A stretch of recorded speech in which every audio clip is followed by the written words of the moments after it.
people, and to the family of George H.W. Bush. He was a great friend of Canada. I'd like to also begin by congratulating President Macri of Argentina for his leadership and stewardship of the G20 over the past 12 months. It has been a very productive year. Argentina focused on 3 priorities, which are priorities for us all: the future of work, infrastructure development, and sustainable food. These priorities aligned well with those of the G7 summit in Charlevoix, Quebec, last June, where we worked hard to create economic systems that benefit everyone and strengthen the middle class. Je félicite aussi l'Argentine d'avoir abordé les discussions sous l'angle de l'égalité des sexes. Nous savons que nos économies et nos sociétés sont plus fortes quand les femmes participent et s'impliquent pleinement. Au cours des 2 jours que nous avons passés ici, j'ai réitéré l'engagement du Canada à l'égard du multilatéralisme dans les dossiers du commerce, de l'emploi, du climat et d'autres enjeux que nous avons en commun. Parce qu'aucun pays ne peut espérer de résoudre seul les problèmes auxquels les pays du monde sont confrontés, nous devons travailler ensemble. Le G20 nous offre une tribune cruciale pour le faire. Comme vous le savez sans doute, le Canada a joué un rôle de premier plan dans la création du G20 et dans la première réunion des dirigeants du G20 en 2008, au milieu de la crise financière internationale. I'd like to congratulate Argentina for bringing a perspective of gender equality to our talks. We know that our economies and our societies are stronger when women are full and equal participants. Over our 2 days here, I've reiterated Canada's commitment to multilateralism, on trade, on climate, and other challenges we share. Indeed, no country can solve global problems on its own. We need to work together. The G20 offers us a critically important forum for doing so. As you may know, Canada played a leading role in the creation of the G20, as well as its elevation to the leaders' level in 2008 in the midst of the international financial crisis. And over the years, this forum has repeatedly demonstrated its worth as we seek to build a more stable and prosperous world. From the outset, our objective here was to make progress on the big challenges we face as a planet: economic growth that benefits everyone, protecting the environment, and peace and security in the world. And I'm happy to say we reached consensus on a communiqué with important commitments in key areas: creating jobs and preparing people for the future of work by focusing on skills and education, fighting climate change and investing in clean energy, investing in infrastructure to foster sustainable economic growth, fair, open trade that creates good jobs and grows the middle class, and gender equality, girls' education, and women's economic empowerment. And as you know, yesterday we took the opportunity here to sign a new free trade agreement with Mexico and the United States. Those negotiations were not easy, but Canadians worked together and put their country's interests first. We did so because we know economic stability, trade, and growth are in the best interest of middle-class families in all 3 of our countries. I also met with my counterparts from Argentina, South Africa, France, the United Kingdom, Germany, Spain, and Japan, to name just a few. Speaking at the Business Women's Leaders Task Force panel, I was proud to share the podium with Ms. Shahrzad Rafati, an incredible Canadian entrepreneur and pioneer who works to put ideals into action each and every day as Canada's representative on the Business Women Leaders Task Force and as CEO of a major Canadian company. We can and we must do more to help all people adapt to changing economic realities and make real, meaningful investments in their futures. Canada believes creating new opportunities for the middle class is the single best way to restore people's confidence in the future and stem the uncertainty that often accompanies globalization and technological change. Our citizens have asked us to work together to ensure a better, safer, and more secure world. That is the message that I brought to the table, and we renewed our commitment to do just that. Le Canada a fait un travail important ici au G20 en Argentine afin de renforcer notre économie et la classe moyenne et pour bâtir un avenir meilleur et un monde plus sécuritaire. Merci beaucoup de vous être joints à nous aujourd'hui. Je suis prêt maintenant à prendre vos questions. Hi, Josh Wingrove with Bloomberg News. Prime Minister, 6 months ago you led talks to get a consensus, however briefly, at the G7. This communique today includes quite a few compromises. There's no mention of Ukraine. There's no mention of the death of Jamal Khashoggi or freedom of the press related to that. There's no mention on Yemen. There is no mention of protectionism for the first time in the history of the G20. What is the merit, in your mind, of a document like this, and what do you say to people who think that it is so watered down that there's no point in having one?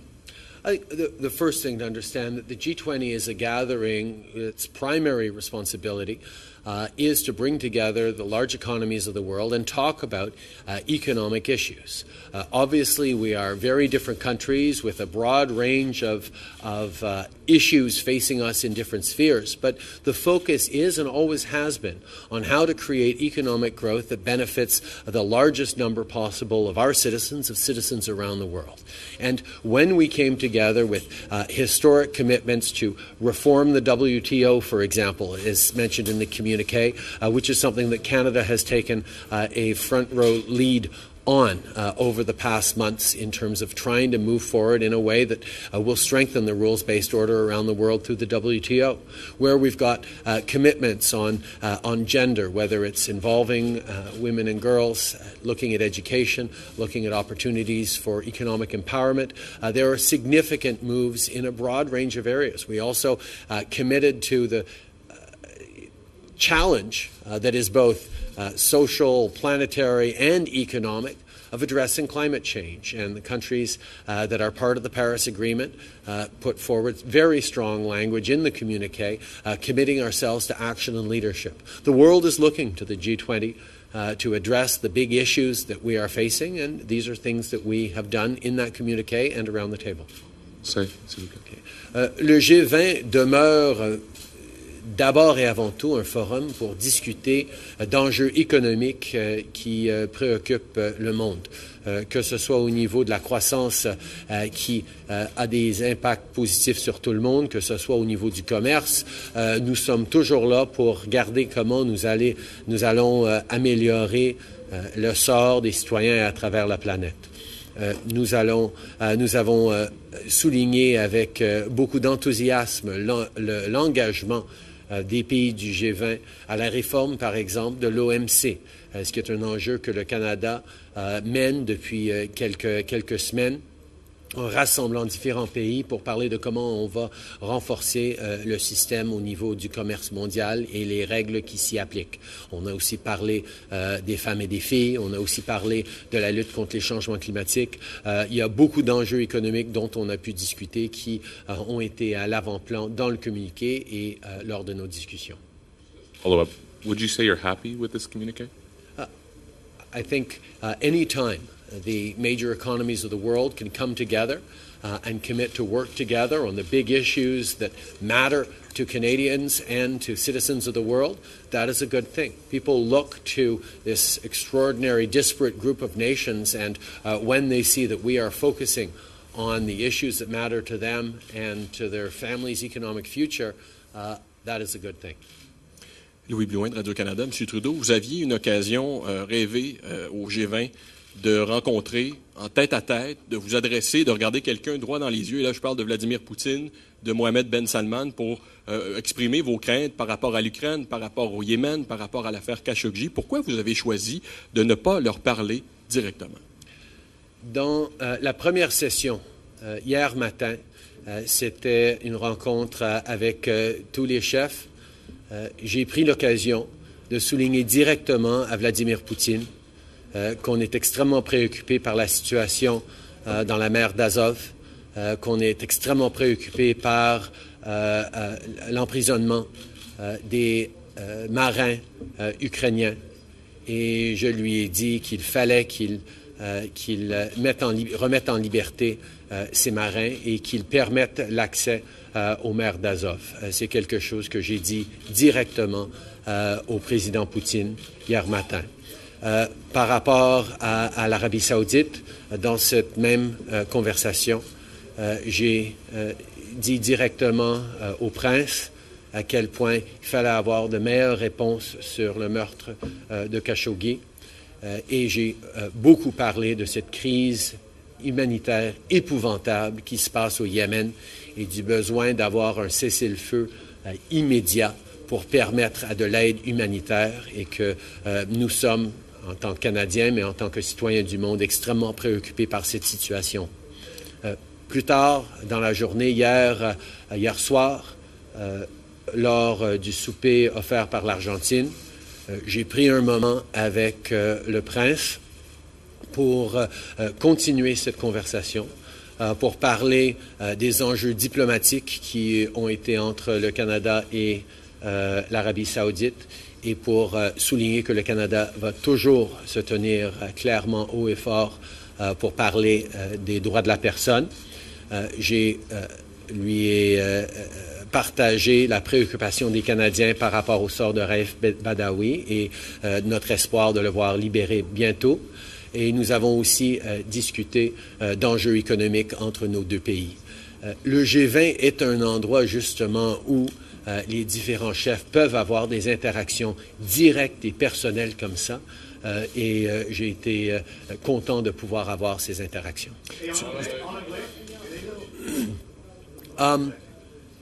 Yesterday morning, our first event was a leaders' retreat in which I took a moment to speak directly to President Putin, impressing upon him our concerns with the situation in the Sea of Azov and the Ukrainian sailors that have been taken prisoner, asking him to release those Ukrainian sailors and permit free passage into the Sea of Azov. I also spoke directly to the Crown Prince to highlight our concerns and our need for better answers on the killing of Khashoggi, and also the need for an immediate ceasefire and humanitarian aid to go to Yemen, which is the largest humanitarian catastrophe going on in the world right now and is a subject that we brought up repeatedly in various conversations throughout this G20. Yesterday evening, in the margins of the dinner offered by Argentina, I took the opportunity to have a conversation with the Crown Prince directly, in which we discussed the diplomatic discord between Canada and Saudi Arabia that has been going on since August, highlighting that Canada would always stand up strongly and clearly for human rights in and around the world. I highlighted Canadians' preoccupation with the continued imprisonment of Raif Badawi and expressed hopes for release soon. And we also discussed a number of economic issues between our two countries. The G20 context is exactly a context where we can have these direct conversations amongst leaders. And I was pleased to be able to take these opportunities to do just that. Il vous a répondu quoi, M. Ben Salman, sur la question de Raif Badawi et de l'affaire Khashoggi? C'est pas à moi de parler de ce que les autres chefs ont dit pendant une rencontre des leaders, mais je peux dire que sur la conversation que j'avais sur Raif Badawi en soirée, il m'a souligné qu'il était très conscient de l'enjeu et qu'il était en train de regarder la situation. Christy Kirkup, Canadian Press. Just wondering, in response to what you relayed to President Putin, do you fear there could be repercussions, and how did he respond? There wasn't an opportunity for President Putin to speak after me in the leaders' retreat. He had spoken before. But for me, it is obvious that this is an issue that concerns not just Canada, but a number of our NATO allies. I had a number of conversations with fellow leaders like Germany, France, the UK, and others on our preoccupation with the situation in Ukraine, and we are all very much hoping that there will be a de-escalation and a release of those prisoners. In your discussion with MBS, we saw that in August, Saudi Arabia was quick to lash out in response to comments that were made specifically by Canada, a retaliation of sorts. What makes you confident that talking to him will have any type of impact on what he does? I continue to believe that conversations, frank and direct conversations between leaders is better than not talking. I think having an opportunity to speak directly and frankly and highlight Canada's strong views on various matters, but also our desire to move towards a peaceful and better world in which human rights are better protected is something that Canadians expect of me, and indeed world leaders have grown to expect from Canada. Evan Dyer, CBC News. Prime Minister, you mentioned that you spoke with the Crown Prince. I'm just wondering, both in the leaders' session and in your face-to-face conversation at the dinner, what did he say to you? And did you get that sort of this is nobody else's business type of response, or you get the sense that in the wake of Khashoggi that he's willing to listen more to other countries talking about what goes inside? It is not for me to characterize what another leader said during a leaders' retreat. But certainly in our conversation at the dinner, we had a frank conversation in which it was clear that I made it clear that Canada was concerned, but also looking to improve opportunities and protections and rights for people around the world, including in Saudi Arabia, and that we were there to primarily be preoccupied about the situation in Yemen. This is a conversation that has come up many times over the course of this summit. I had extensive conversations on the humanitarian crisis, and it is really top of mind for a lot of people here now. And you mentioned Yemen. You're pushing for a humanitarian corridor. If you get that, if there's a ceasefire and a corridor is opened, what would the government of Canada do? What would it use that corridor to do? We have, as I said, spoken with allies in German, French, British, American. We've talked with the United Nations about how we can move forward as a global community and give better succor and support to the people in Yemen who are living a humanitarian catastrophe of extraordinarily large proportions. We want to be helpful, but we understand that it always works better when it is a coordinated international effort amongst allies, and that's very much the kinds of conversations that we have been having over these past few days. Good afternoon, Prime Minister. Joyce Napier, CTV. Well, about this humanitarian corridor, in order to have one, there has to be a ceasefire. Is there any pressure that you and other leaders here can put on the Crown Prince to get this to happen? Because there are millions of people who are threatened with starvation, who are trying to flee the war and can't even get out. So it's not, they don't have that much more time. Indeed, that is exactly the point I made in the leaders' retreat. The scale of the calamity, the up to 15 million people who are in danger of starvation in Yemen, that really require concerted and coordinated efforts to deliver humanitarian aid, to have an immediate ceasefire. That is what I made clear, and that is the tenor of the conversations that we have been having amongst leaders on how we can move forward in a concrete and substantial way in very short order, because, as you say, the situation is dire and getting worse. David Aiken, Global News. Good afternoon, Prime Minister. 8,000 Canadians have died from fentanyl overdoses in the last 2 years, and there's some pretty clear evidence that China is the source of the vast majority of this drug.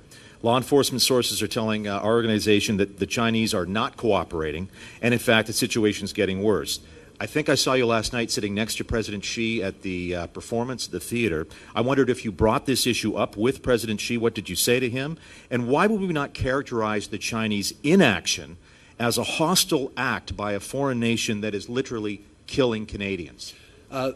China has been actually working with Canadian officials and Canadian law enforcement over the past months to take measures on the flow of fentanyl into Canada. There is obviously, as you say, more to do. We recognize that this is a crisis that is continuing in Canada and indeed getting worse. We will continue to work with international partners like the United States and indeed engage with China as a way of ensuring that we are doing a better job of connecting Canadians, because the tragedies going on in communities and in families right across this country from opioid overdoses, unfortunately, are continuing. The United States has taken action against specific individuals, Chinese individuals, charging them with crimes. I know crimes aren't your territory, but because Canadian authorities do know the identity of some Chinese officials involved in importing fentanyl, why not use Magnitsky Act provisions against those Chinese officials that want to move fentanyl into Canada? We take the opioid crisis extremely seriously in Canada and continue to recognize that there are many different tools that we need to use to keep Canadians safe, and we are pursuing all those tools, whether it's support for frontline workers on the ground, working with provincial health authorities, working to give law enforcement new tools, working with medical professionals to strengthen some of the prescription guidelines and indeed provide alternative opportunities for prescriptions, and work with international partners. We will continue to look at all different measures we can bring in to keep Canadians safe. Good afternoon, Mr. Prime Minister. Katie Simpson, CBC News. Can you please walk us through the very first time your office learned that Raj Grewal was being investigated by police and how many times that issue came to your office? Can you walk us through that, please? On Wednesday of last week, I was apprised of Mr. Grewal's gambling problem. That was the first time at which I became aware of that, and I understand my office became aware of that within a day or so prior to briefing me. In regards to police investigations, we were aware that the RCMP was asking questions related to the India trip and the ethics investigation that was going on around Mr. Grewal, but we had no information at that point that there was any connection to a gambling problem that we had no information on. And as always, the RCMP conducts its investigations independently. Comme j'ai dit à la Chambre des communes, j'ai été informé mercredi par mon bureau du problème de jeu qu'avait M. Grewal. Mon bureau en est devenu conscient juste dans la journée ou deux avant ça. Par rapport aux questions de la GRC, on était conscient que la GRC était en train de poser des questions sur le voyage en Inde en lien avec l'enjeu qui était devant le commissaire à l'éthique, mais nous n'avions aucune information liée à son problème de jeu. Et comme j'ai dit, la GRC fait ses enquêtes de façon indépendante. So the RCMP started asking questions around Mr. Grewal, I believe, several months ago when it came to the India trip. At that time, why didn't your office do something? Perhaps maybe did your office not have concerns that a member of your caucus was being investigated by police? Why not do something? The RCMP conducts its investigations independently, and in the matter facing the Ethics Commissioner, we were confident that the Ethics Commissioner was doing their job. Last question. Caroline Stoffer, Reuters. What do you think the prospects are of the U.S. lifting steel and aluminum tariffs? Are you concerned they'll be long-term? We have continued to highlight the challenges posed by the tariffs on steel and aluminum and our countervailing duties on consumers and producers and businesses on both sides of the border. We know that tariffs represent a challenge to the free trade that has been a tremendous source of success for Canadians and for Americans over the past decades, and we will continue to work with American members of Congress and members of the administration to try and have those tariffs lifted. Trump also says he's thankful for low oil prices. Do you have a response from Canada? I am obviously concerned with the situation, particularly around the price differential facing Canadian oil from Alberta. We know that one of the best ways of reducing that differential is to get a pipeline built to new markets done in the right way, and that's why we are following the blueprint put forward by the Federal Court of Appeals on that. But as always, our heart goes out to families and communities that are suffering in Alberta and across the country because of the challenges around oil prices. Thank you. Merci beaucoup tout le monde.